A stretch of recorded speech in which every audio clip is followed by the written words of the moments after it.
Hello, the Authors Guild Foundation welcomes you to today's event, Indie versus Trad, the pros and cons of the publishing paths. This is in our series Business Boot Camps for Writers, where we discuss the publishing industry and what authors need to know about managing their career. This program is free and open to the public thanks to support from the National Endowment for the Arts and our donors. Today's webinar is a collaboration with our friends at the Alliance of Independent Authors, or ALLi. Our guest speaker is Matty Dalrymple, a prolific author and campaigns manager for ALLi. And thanks to our audience for being here as well. And thank you for your pre-submitted questions. Much of those will be answered in Matty's presentation here shortly, and we'll have time for Q&A toward the end of the hour. So we're going to be hearing Matty's and ALLi's perspective on indie publishing and why so many authors are choosing that path, and a bit about what it takes to self-publish at a professional level. I'd like to say briefly that for any given author, I think one method of publishing or another may or may not be a good fit, and also that there's no reason to think that there's only one path for you. You can do different things with different books potentially. At the Authors Guild, our focus is on making sure that authors know their rights, know their options, and have the resources they need to keep writing and make a living from doing so. A little background for those familiar with one of our organizations but not the other. The Authors Guild is the oldest and largest professional organization for writers publishing in the US. We advocate for authors' rights. We fight for fair contracts and wages. We fight for free expression. We're famous for contract reviews and other legal services, and our strong advocacy within the publishing industry, with Amazon, the publishers, and in the courts in Washington, D.C. and around the country. Our guest speaker again is Matty Dalrymple. Sorry, I think I failed to introduce you, Matty. Matty is the author of the Lizzie Ballard Thrillers series and the Anne Kinnear suspense novels and shorts. She podcasts, writes, speaks, and consults on the writing craft and the publishing voyage as the Indy Author. And she's written books for authors on the business of short fiction and podcasting. She's a member of the International Thrillers Writers and Sisters in Crime, and she serves as campaigns manager for the Alliance of Independent Authors. Matty, I'll turn it over to you. You can talk about ALLi briefly, and we'll get into your presentation. Thank you so much for doing this today. Thank you for the invitation. Let me just share my screen here because this is going to have a place where you can download the slides that I'll be showing. You can go to the indieauthor.com/presentations, and that's Indy with a Y to download this, or you can scan the QR code here. And I'm very pleased that the partnership that ALLi has with Authors Guild. I'll be talking a little more about ALLi at the end, but basically ALLi is a global nonprofit organization that's focused on ethics, integrity, and excellence in the indie publishing world. And we're thrilled to be part of today's event. And so we are going to be talking about indie and trad, the pros and cons of publishing paths. I'm going to kind of step over the versus part of it because I feel like, we don't want this to be a confrontational type thing. This is going to be hopefully an impartial assessment of what the pros and cons are of each of these different approaches. So I thought it would be helpful to start right out with a definition of what we mean when we're talking about these. And I think indie and trad are sort of the two common ways of framing up this discussion, but it's really a spectrum. I think at one end of the spectrum, at the trad end of the spectrum, you think of the big five publishers: Hachette, HarperCollins, Macmillan, Penguin Random House, and Simon and Schuster. And then at the other end of the spectrum would be like the person who puts out a book of their family history on Amazon so their friends and family can easily purchase it. And then everything else is sort of a wide spectrum with many gray areas where one kind of bleeds into the other. But I think it's useful to think in terms of these five sort of chunks, the big five, and then other traditional publishers. I think everything I say about trad publishing would apply to both of those. These are both organizations where the publishers are making selective choices among submissions. They are taking on the financial risk of publishing the works. They are providing advances to the authors that they partner with. And so that's common when I'm saying big five or other trad, that's common across all of those. Small presses would be similar to traditional publishers, just at a smaller scale, but also that these publishers also often don't provide advancers and don't do print runs. And so they're just working in a smaller and more sort of economical model, but similar to traditional publishing. We're going to be talking a lot about hybrid publishers. And I think this is where it gets a little tricky because different people bring different perspectives to what hybrid publishing is. But I think you can think of this as one where ideally a hybrid publisher is selective, just as other publishers are. But the author is taking on more of the financial responsibility. And there's also the question of who owns the IP. Again, we're going to be diving into all that in more detail in a little bit. And then indie or self-publishing, which is the background I come from, the background that ALLi really focuses on, and those are where the author-publisher controls all business and creative aspects um, of the uh, of what they're doing. And as Johnny said, these are not decisions that you have to make for your author career as a whole. You can make different decisions to pursue different paths for different pieces of work in a holistic publishing approach. And I also just want to give a nod to these categories that I'm using here are from ALLi advisor Gene Friedman's Key Book Publishing Paths, which is a great resource if that provides a lot more detail behind this. So a few notes as we get into the presentation. In this presentation, when I say hybrid, I'm going to be talking about hybrid as a publishing path, not hybrid authors. So especially a couple of years ago, if you had heard people say, I'm hybrid, what they meant was that they were an author who was publishing both indie and traditionally. But I think it's more common now that when people say hybrid, what they mean is this hybrid publishing model that we're going to be talking about in a little more detail. Also, I'm going to be focusing on addressing publishing as a business, not a hobby. And so that example I gave earlier of where the person wants to get a book up on Amazon so it's easy for their friends and family to order is not the scenario that I'm going to be talking about when I'm talking about indie publishing and indie authors. I'm going to be talking about those authors who want to run their creative and publishing work as a business, as the business it is. And that is one of the reasons that I prefer to use the term indie publishing rather than self-publishing, because if you're running this as a business, then this is not really something you can do yourself. It's something that you need to involve a team of professionals in. And for more information on these processes, there's lots we could dive into. We won't have time to go into all the processes that an indie author, indie publisher needs to understand. But there is a great set of podcasts on a set of episodes on the Indie Author podcast, episodes 101 through 107, where I talk through the 7 processes of publishing with Orna Ross, who is the founder of the Alliance of Independent Authors.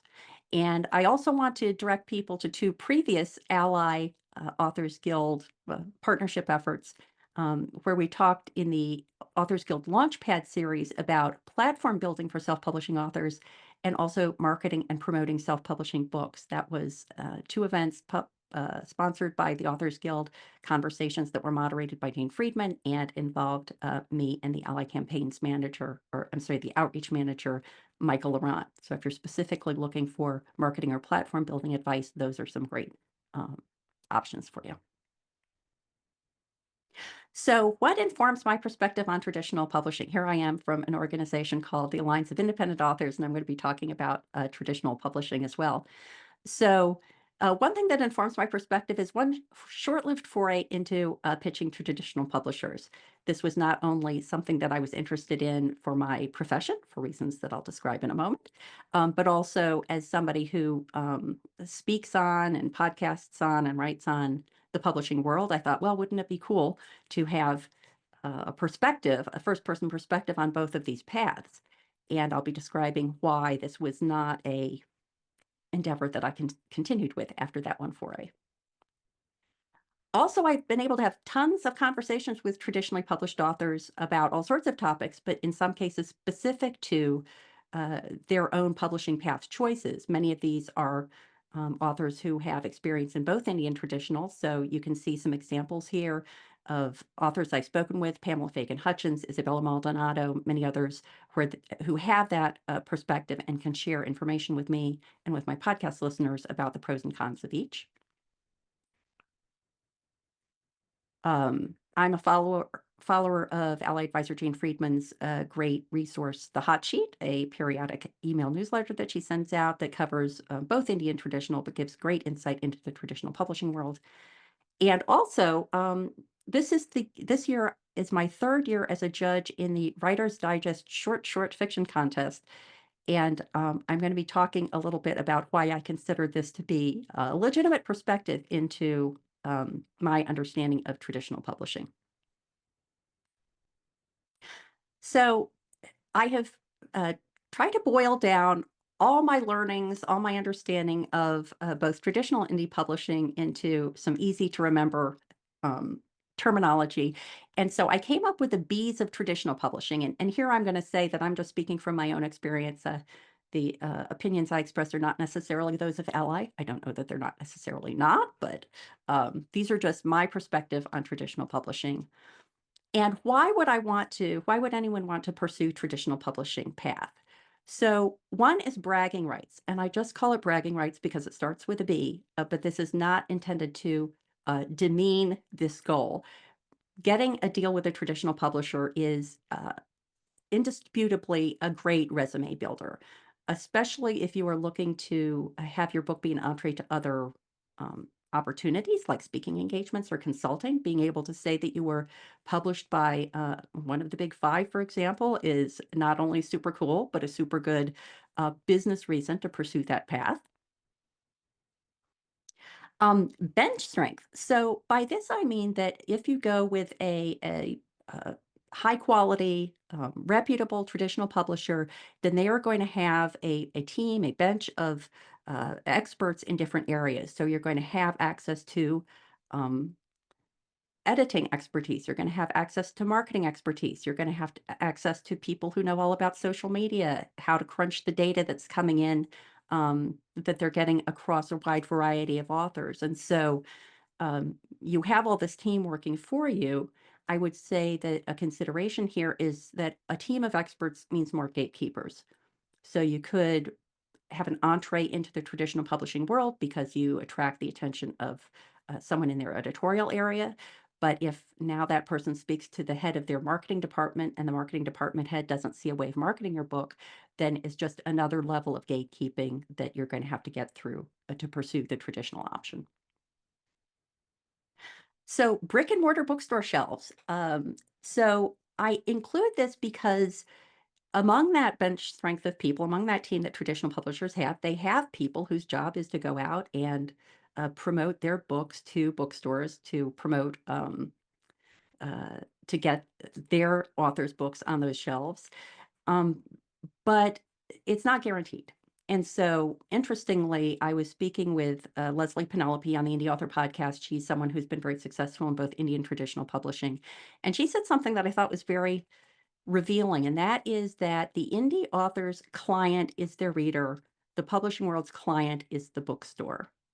And so the publishing world's whole focus is on nurturing those relationships with the bookstores, and therefore they have a conduit if they choose to, and if they're successful in getting their authors' books on those shelves. But there are many, many more authors, even if we're just looking at the traditional world, than there is space on the shelves. And so a relationship with a traditional publisher might pave the way for an appearance on those bookstore shelves, but is not a guarantee of an appearance on those bookstore shelves. Back office tasks, I think that there are some things that if you're with traditional publishers, you never have to put your eyes on those kind of administrative back office things. A traditional publisher will take care of many of those things, but there is still a whole host of things that any author, regardless of their publishing path, is going to have to dip their toes into. And I think the easiest example here is marketing and promotion. Even traditional publishers rely heavily on their authors to do marketing and promotion for their own books. And so you are not relieving yourselves of all the publishing tasks, only a few of the select back office tasks. So, what are some of the myths of traditional publishing? And I got these from actual traditionally published authors. So, I'm not making these up. And the one I just sort of referred to, I can just write, the publisher will take care of everything else. Marketing and promotion is just one good example of where, no, you're going to have to be actively involved in the processes that go around your book, even with traditional publishers. I'm guaranteed trade reviews and promotion. So again, there are some outlets that are mainly still traditional publishing serving. And so trade reviews might be some of those. Certain kinds of promotions may be open to traditional publishing, but not indie authors. Uh, You could get into those more likely with a traditional publishing contract, but again, it's not a guarantee. And I think that that number of those sorts of trade reviews and promotions that are specific to traditional publishing are diminishing every day. I'm guaranteed higher unit sales and income. So this was a very interesting one. Back in 2023, ALLi and the Authors Guild conducted an income survey of authors, and it showed that indie and traditional authors earn similar incomes, whereas, but that veteran indie authors actually can earn more than their traditional publishing counterparts. So, of course, there are always many, many exceptions to these rules. You look at the multi-million dollar traditionally published authors, but they are the exceptions to the rule. And if you look across the broad population of authors, then um, higher unit sales and higher income is not necessarily restricted to traditional publishing. My publisher will make full use of my IP for mutual benefit. So what I'm thinking of here is that oftentimes authors will sign over all the rights to a book. And, Johnny was talking about some of the advice that Authors Guild can offer. ALLi offers this advice also about how to assess rights licensing, how to assess contracts. But if you have signed over as a traditional publisher all your rights to a book, then it might mean that the publisher has the right to publish your audio, but maybe they never act on that. Maybe they never put audio out. Maybe they never capitalize on your IP outside your home country, or they push it for a while, but then it sort of falls off the radar screen. And in those cases, they're not using your IP for its full benefit, in my opinion.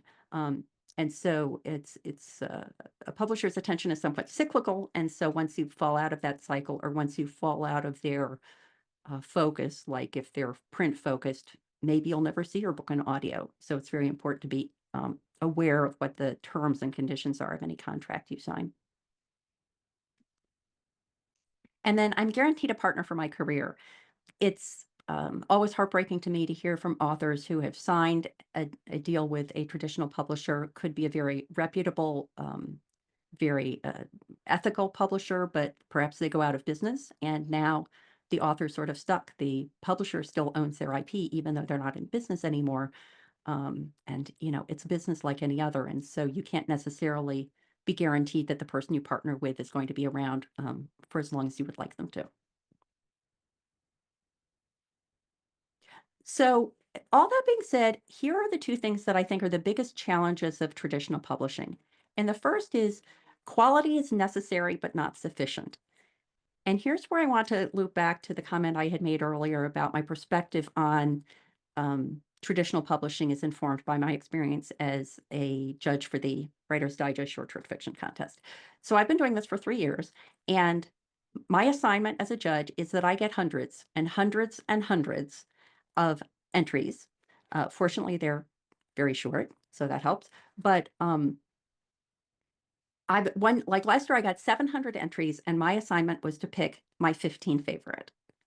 And so I open up the first one and I read it. I think, well, that's not bad. I can imagine putting my name next to that. I'll put it over in the little maybe pile. And then I'll get to the second one, make the assessment. I'm working through them. By the time I get to entry 100, I can pretty much guarantee that I found 15 excellent short stories that I would be happy to put my name on as recommending it as the judge. And so now I have 600 more to go. And all I'm looking for is something that is going to knock out my current 15 favorite. And so it's not, they're all excellent. I could get to the end of that 700 and I might have found 200 of them that were excellent, but I only have 15 slots. And the contest is only going to have one winner. So the Writer's Digest editorial team is taking my 15 favorite, and I don't know how many other judges' 15 favorites, and they're going to pick one. And so the hundreds of people who have submitted to any contest who don't get chosen, it's not because your work isn't good, it's because there's one slot. And the same is true of indie publishing. I'm sorry, of traditional publishing. There may be a certain number of slots that their team is trying to fill, that a traditional publishing team is trying to fill. And there are many, many reasons other than the quality of your work that could knock you out of the running for that. And the other thing I always like to say is you can choose to indie publish, but you can only choose to try to traditionally publish. So in the traditional world, you're not the decision maker, you're not the gatekeeper, and so this is something you may pursue but never be able to achieve. Whereas indie publishing is something you can make a choice to do. So now we come to the C's of indie publishing. And when I first started this out, I had three C's. And every time I would give this presentation, another C would would pop up. So I think I have quite a robust set of C's now. The first one of which is uh, the ability to follow your creativity. So for me, that could look like I'm working on a novel, and maybe I get to a point and I'm just stumped on something about the plot. I can always just switch my attention to one of my nonfiction books, or I can switch my attention to a short story. I can switch my attention and my creativity to whatever is inspiring me at the moment. Now, behind the scenes, I have a deadline that I've set for myself, and so I have to do that with an eye to what the business impacts of that are going to be. But I can follow my inspiration. Similarly, there are authors who have ideas for books that maybe aren't hot in the traditional publishing industry now, but it's something that they feel very strongly about. They can follow that topic and see where it takes them. And I suspect that even if it's not a topic that the publishing industry as a whole is pursuing, they're going to be able to find readers that are interested in that angle. The second C of indie publishing is chronology. So earlier this year, I was at the International Thriller Writers Craft Fest, and was talking to lots and lots of traditionally published authors there. And periodically I would hear someone say, "Oh, I just signed a contract with so and so, and my book is coming out in 2026." And I just thought, it's just so heartbreaking. I mean, I can't imagine having finished a book and then having to wait 2 years in order to get it into the hands of readers. And so that's not the case for indie publishing. Once you have um, established your parameters for quality, once you have met those parameters, once you have applied your own gatekeeper perspective to the readiness of your work to get it out there, you can get it out there as quickly as you like. And so the chronology, in that case, in my opinion, favors indie publishing. Here, so I think that what I've seen of traditional publishing and what I've had confirmed in my conversations with traditionally published authors is that it's much more spiky. And so you'll have a book coming out from the publisher will be putting effort behind marketing and promotion, social media, getting interviews. If you have a good and active publisher, um, there'll be that spike around the launch, and then they're on to the next thing. I mean, they're a business, so they're focusing on the next thing coming down the path. And that book can kind of languish then. Whereas in indie publishing, you can care for your backlist as long as you want. I am still most heavily promoting my first book, which published in 2013, more heavily than any other book, because I hope to lead readers through that series by introducing them to the first book. I don't know of any traditional publisher that would still be um, giving love to a book that's 11 years old. Cash. We talked a little bit earlier about how the earnings of traditional and indie published authors are similar in many cases, but for the experienced or veteran indie authors, it can be actually be higher than the traditionally published author. Also, something I like about it, as with the attention, the cash is more like slow and steady as opposed to spiky around a launch or spiky around an advance. And so you have to factor in that you as the indie author need to make that initial investment. But once you've earned back that investment, you are making slow, steady income um, from your products. For example, I published my Ann Kinnear suspense shorts. And over time, I've made over $600 just from my short stories. And I'm going to be still making, 65 cents a copy, for as long as that copyright is in place. And so it's a nice steady income. Also, there's a nice benefit that indie authors are more likely to be able to capitalize on things like merch, auxiliary products or offerings that they can have in addition to their books. Copyright, this is such an important one. Indie authors decide how to manage their IP. You're never going to have a situation where someone's holding the rights to your audio, for example, and you can't take advantage of it. You can decide how you want to deploy your IP in many different arenas. And then control. I think that if you speak to any indie author, the C that's going to pop into their mind first is control. Um, I'm never going to have a book cover I hate, or at least I'm never going to have a book cover that I object to actively. I might choose to have a book cover that's a little different than my ideal because I understand that it's sending the message that I need to send to my readers, my potential readers. Um, but I'm controlling how to present my books. I'm controlling when they release. I'm controlling the content of them. Every aspect of the creative um, and business part of publishing I am controlling. And with that comes the responsibility. And so a common theme from ALLi is uh, professional indie publishing is a business and you have to treat it as such. And so that part can be maybe a pro or a con depending on your preferences. So I liked sharing this slide because this just illustrates some of the information that ALLi has gathered through our what we call the Big Indie Author Data Drop. So the Big Indie Author Data Drop is an effort we make where we sort of go out and we survey the other information that's out there, the other surveys or the data that's out there about the indie publishing world, and we consolidate it into this Big Indie Author Data Drop. And these were just some of the interesting facts that came from that study. One is that indie published authors make up over 50% of Kindle's top 400 books for 2023. Um, that's great to see from the point of view of indie authors really making inroads into what in the past might have been a sort of bastion of traditional publishing. But I think this is also good because it's a good example of where an indie author can exercise their control. So selling direct, for example, selling direct has been a big push in the indie author community in the last couple of years. That idea that not only do we not want um, like editorial gatekeeping through a traditional publisher, but we don't even want necessarily to have those platforms like the known retail platforms be a gatekeeper between us and our readers, gatekeepers who are taking some of our profits. And so uh, selling direct is growing, but it's still underused opportunity for indies, something that isn't possible to pursue if you're traditionally published. I really like this one. Younger authors are making self-publishing their first choice. Authors Guild says less than half of authors under 45 years old would prefer to have their next book traditionally published. And I think that's really representative of how um, indie publishing, back when it truly was self-publishing and carried the stigma of, that person who gets drunk on a Friday night and decides to publish their college diaries and makes a cover in PowerPoint. Like those days are gone.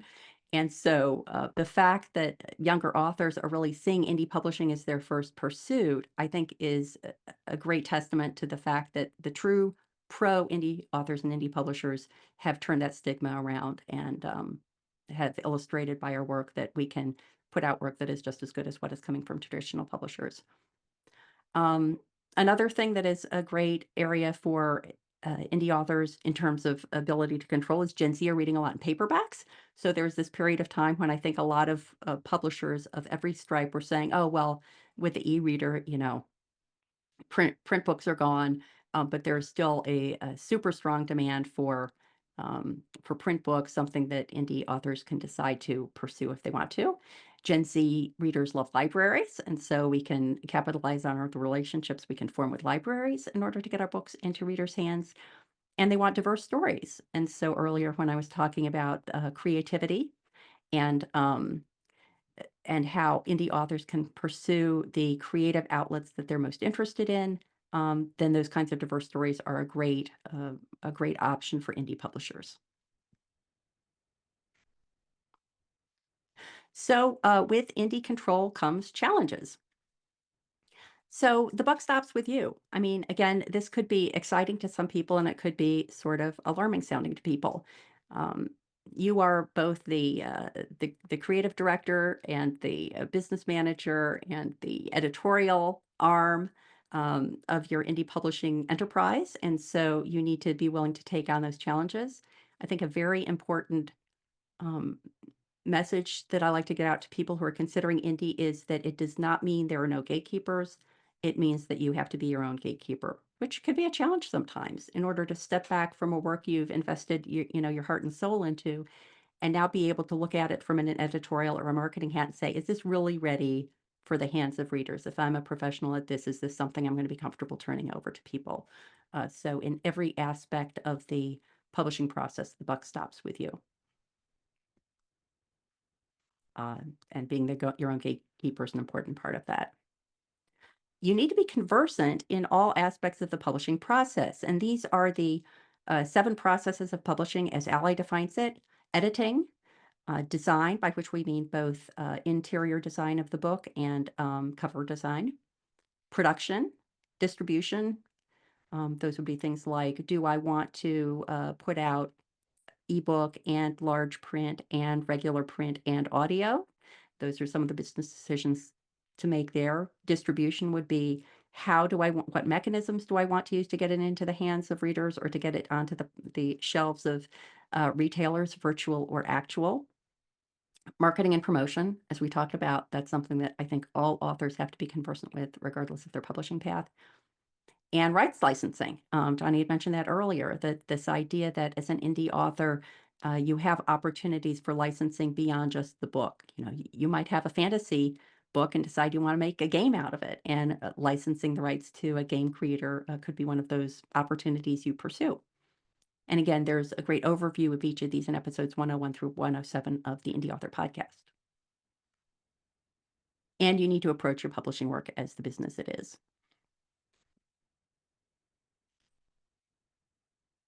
So one of the other things that I like to, uh, one of the other messages I like to share, and again, this is really applicable regardless of your publishing path, is that all authors must be aware. Um, as with any industry, there are bad players out there, and I just think it's even more heartbreaking when authors encounter bad players because, you know, this is the work of our hearts. And we are very anxious to get into the hands of readers. And I think that makes us even more susceptible to underhanded marketing practices, underhanded contractual practices. And we all need to be on the lookout for these. ALLi has a couple of great services to help people do this. We have a watchdog desk that publishes service and award ratings and reviews. And so if you are ever considering partnering with any service in the publishing industry, or if you are thinking of submitting your work to an award or a contest, for example, you can go to these sources and take a look for that. And you can see whether ALLi has vetted them and if we have, what we think about those. Also, just start out any thought you have about partnering with anyone with a Google search of the name of the partner and then scams, or the name of the partner and then risks, and see what you can find there, because um, you want to find that out as early in the process as possible before you start down a path with that person or with that organization. And the other resource I really love to recommend is Victoria Strauss's Writer Beware. She has a blog where she pursues she investigates bad players in the publishing space. And I think it's really interesting because even if you might not be involved or thinking about being involved with one of her case studies, it's really informative to read what she encounters, what are some of the bad practices, and then you can apply that in other scenarios.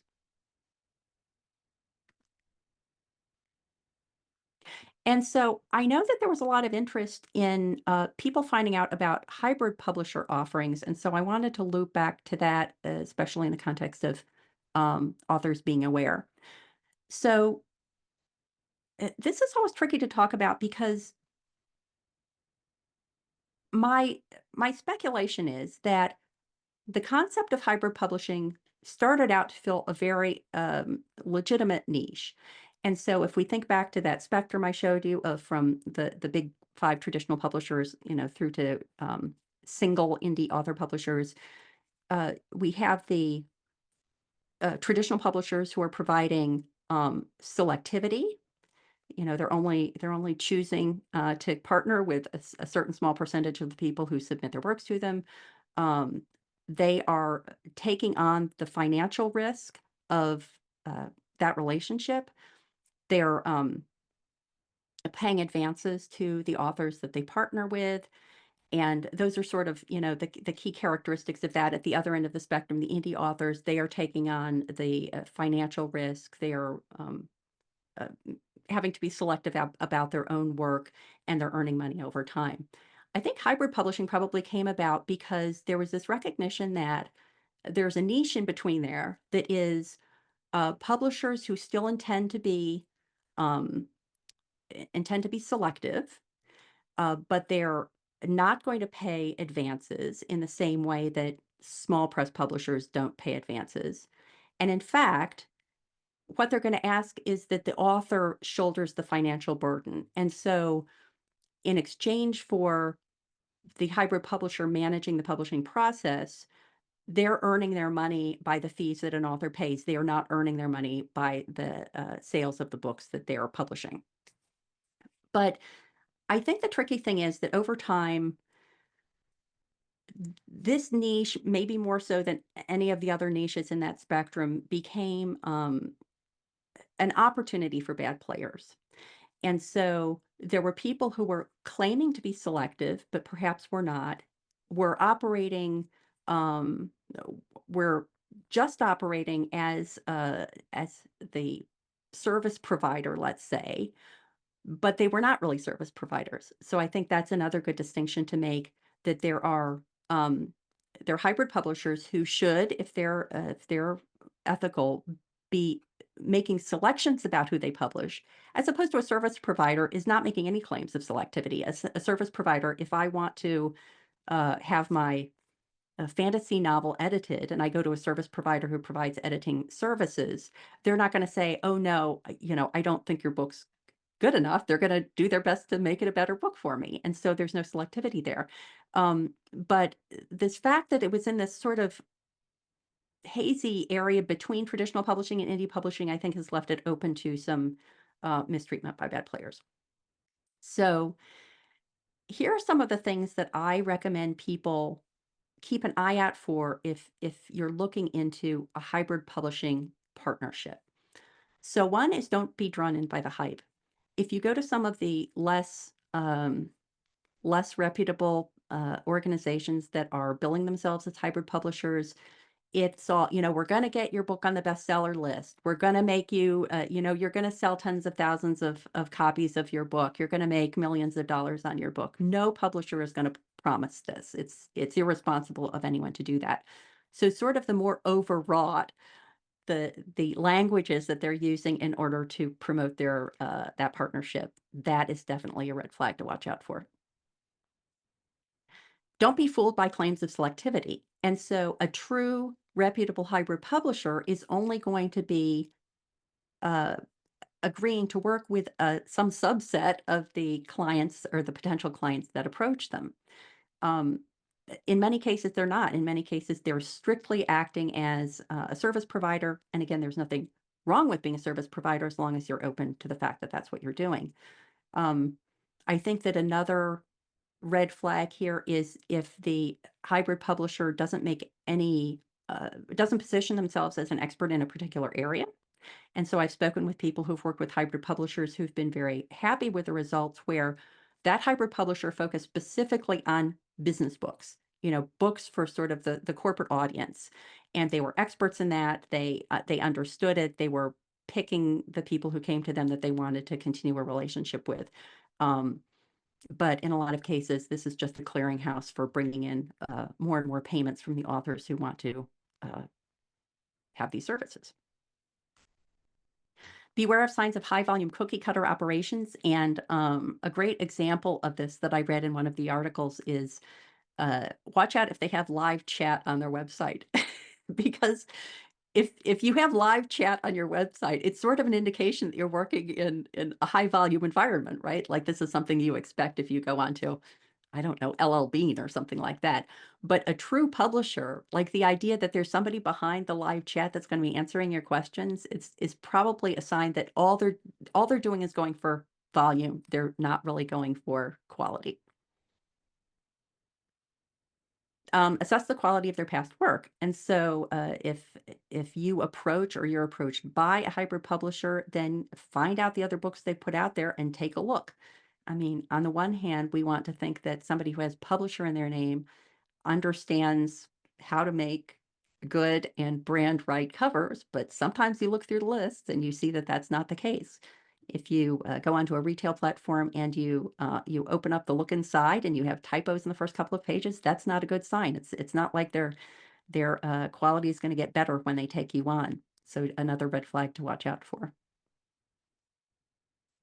And read every word of the contract and seek expert advice if needed. I mean, this is where I think that organizations like Authors Guild and ALLi can really be true allies to the writers out there. That you need to make sure they're not slipping anything in there, and you need to understand that you need to understand just what's meant by some of the language that's out there. A lot of contract language, even if it's not meant to be misleading, can be.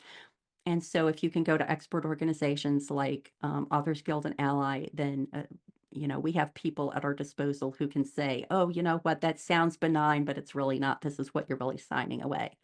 And so it can be so tempting to to come across someone who's going to help you get your book into people's hands or who approaches you. I mean, that's sort of actually, I think, a red flag as well. There are very few publishers who are going to actively approach an author without the author coming to them first. If you get that email in your inbox that says, "Oh, we just saw your most recent book, such and such, and we think it could be a runaway bestseller," then it's flattering, but it's probably just hype.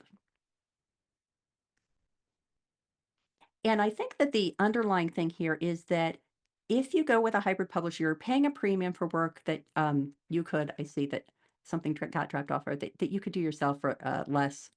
There we go. Subcontract for a fraction of the cost. Um, so if you go to a hybrid publisher and they say they're going to be managing, all of those 7 aspects of the publishing process that I went through before, they might charge you X amount for formatting your book. But chances are, if you were willing to contract that work out to an expert in book formatting, you could get it done for a fraction of the price. And so I always recommend that you look at what it would cost you to manage what the hybrid publisher is saying they will manage for you. I just actually earlier today spoke with a woman who went through a hybrid publisher with her business book, basically because she didn't have time to manage that herself, and what she was looking for was someone to pay someone to manage that for her. She made that decision with all the information at her fingertips, but just as an exercise, check and see what it would cost you in order to do that work yourself. Oftentimes, it will be much, much less. And so, for an analysis of any hybrid contracts you're considering before you sign, I have these links, the Authors Guild and Society of Authors. If you go to this page, and this is linked if you download the document from the indieauthor.com/presentations. It describes some of the considerations for assessing these offers and gives you contact information for how you can contact Authors Guild or Society of Authors for help with that. ALLi members also have access to this type of contract review service. So, Johnny, I'm going to take a pause because I was just going to talk a little bit more about ALLi, but I'm wondering if there are any questions that have come in that we want to take a look at before I do that. Yeah, plenty of questions. First, some people were saying they find resources to rule out hybrid publishers, but they're not finding good lists of recommended ones. I'm not sure there's a good list, though I know Ally has some vetted, suggested partners that are kind of in that sphere. It changes over time. The ones I know of who are known for doing a solid job, great work, happy customers, are also pretty expensive ones. So it's hard to say that there's just one right answer. That's why I think it kind of requires this research. And a Yeah, few well, in people, leading up to this presentation, I did try to find those. And if I went on to the ALLi service ratings and I searched for hybrid, and all of the entries had caution associated with them. I hmm, found some hybrid authors um, that were recommended by other author and publishing organizations that I respect, and I went and dug in. Like, this might have been 3 years ago, they said such and such was, a good hybrid publisher, but then I look at it now, and now I see concerns. So, and again, this is tough because I don't wanna paint every person who's calling themselves a hybrid publisher with this brush, but it's just it's so it's so easy for that service to be manipulated in a bad way, that I think that the fact that when you do a search, you get lots and lots of bad players is just illustrative of why it's so important to be so careful when you're thinking about partnering with one of these groups. Yes, yes. Someone mentioned Spark Press, associated with She Writes Press. That's one of the ones that's most reputable. Brooke Warner is an industry veteran. We've done programs with her, and she's sort of an expert on the topic. But again, you look at the costs and what they're offering, and you have to make sure it's a good fit for you. Yeah. Um, Other people have mentioned, uh, indie publishing, self-publishing takes plenty of time and money, especially if you're going to hire a developmental editor, proofreaders, a nice designer. I know Alli's interested in sort of democratizing the process and removing as many barriers as possible. What are some of the money-saving tips you would have for authors who are looking to minimize their cost on creating their first book? Well, certainly, self-publishing for all is one of the campaigns that is very much focused on that. Reducing the financial barriers to indie publishing is one of the explicit focuses of that campaign. And we actually have a brochure called um, Self-Publishing Almost for Free, I think. If you search for ALLi, ALLi, and then Self-Publishing Almost for Free, you'll find that.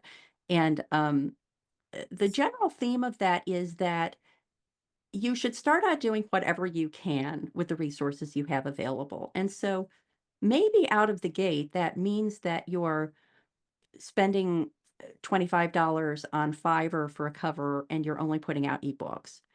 But our encouragement is that you do that hoping that it's a stepping stone to more. And so perhaps you get that inexpensive cover on Fiverr, you use your fellow members of your genre specific writers group as editorial input because maybe you can't afford to hire a professional editor when you're first starting out. You put that book out. Hopefully, you either earn money from the book or you're able to save money from other parts of your life, maybe your day job. I mean, I know that when I went full time, I was living off the savings from my day job for a little while there until my book sales and other author offerings caught up with that. But you keep an eye out for the opportunities to upgrade what you've done. And so maybe a year goes by, maybe you've earned some money from your book. You decide you're going to hire a professional editor for $500 or something like that. You make that investment. You decide you can invest a little more in a higher quality cover. You do that. And so you can start very, very inexpensively, but we encourage people to see that as a stepping stone to stepping further and further toward a true professional presentation of your work. Yes. Let's see. Uh, a lot of people were asking about genres for which indie publishing might work better, or sort of regardless of genre, how prolific a writer you are. I know that a lot of indie authors will say you get over a hump at 5 or 6 or 10 books published, and then it becomes a lot easier. Do you think it's still a very stark difference between genre fiction, the success of indie publishing? It's a stark difference between genre fiction and other genres. Well, you mean genre fiction as opposed to literary fiction, for example? I'm interpreting that as the question that's being asked Or there. memoir, say. Yeah, yeah. Okay. Standalone books and such. Yeah, I don't have the numbers at my fingertips, but just anecdotally, I know that, for example, romance. Romance is super successful in the indie world, in part because romance readers are so hungry for new books. And so I think that romance writers in the indie community have really often blazed the trail for writers in other genres because they're so out in front. I think that they saw very early on what the opportunities there were. Um, these are people who maybe are putting out 3 or 4 or 5 or 6 or more books a year, and they wanted to control that. They wanted that relationship with their readers. They wanted to be able to decide. For example, I just spoke with a traditionally published author whose publisher wanted to put 3 of her books. She was starting a series, and they wanted to put the first 3 books or some set of 3 books from that series out on the same day. And she was like, "Ooh, I don't know about that." And it turned out it wasn't a good idea.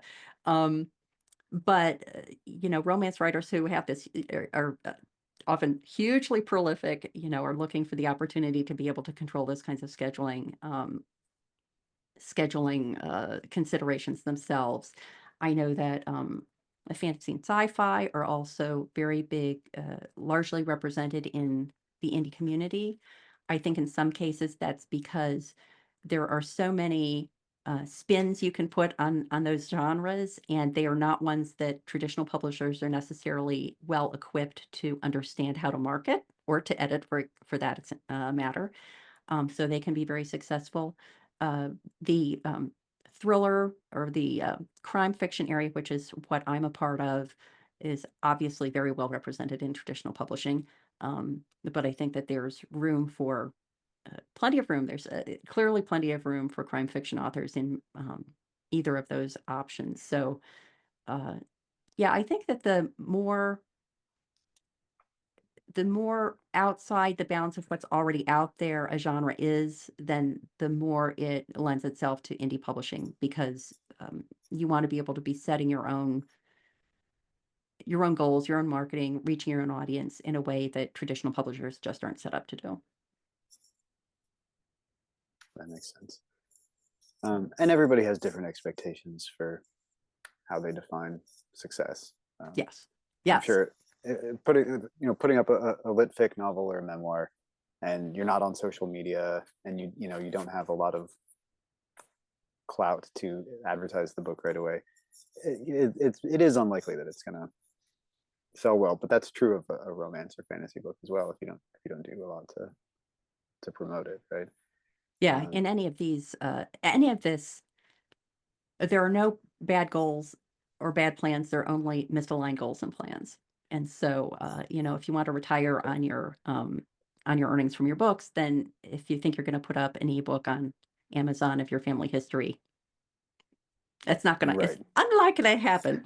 Um, Or so another way to put both, it, if you're writing a series, you have the bonus of being able to get people to buy each book in the series if they like the first one. It's just sort of yes.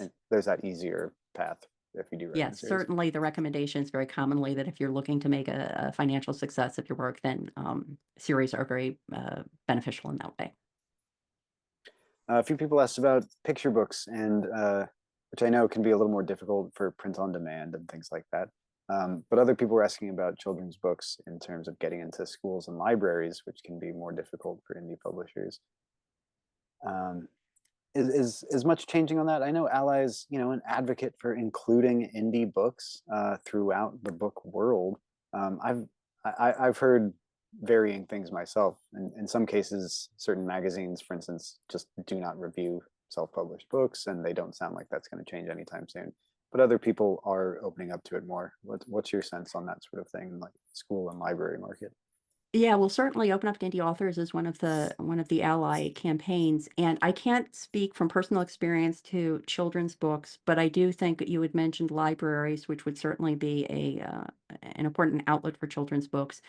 And I think that that's one of those areas where if an indie author is willing to be their own uh, representative into libraries, I think libraries are a hugely underutilized um, opportunity even for indie authors, and that I have found that if you make it easy for them administratively, librarians are more than happy to consider indie published books alongside um, traditionally published books. And in fact, in areas like ebooks, where libraries are, this doesn't apply so much to children's books, but where libraries are acquiring ebooks so that they can lend them out to their patrons.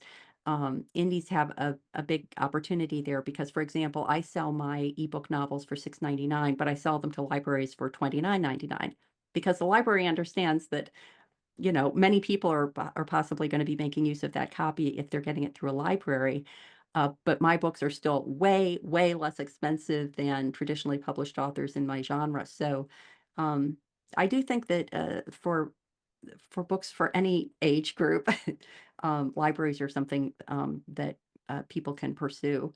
And there is also a recent episode of the ALLi podcast where I talk with Karen Inglis, who's a children's book author, about the production process. And so, if people are interested in understanding that as an entree to how do they then get it out into the world, that would be a resource for them. Got a number of legal questions. Michael from the Authors Guild legal staff has been typing a few answers. On the hybrid publisher contracts question, Michael was saying we don't do line by line contract reviews with a traditional contract. Uh, he or another lawyer goes through and marks up things that can or should be negotiated. And for hybrid contracts, it's not really as negotiable. That's the terms. It's almost like a click through agreement when you buy a product.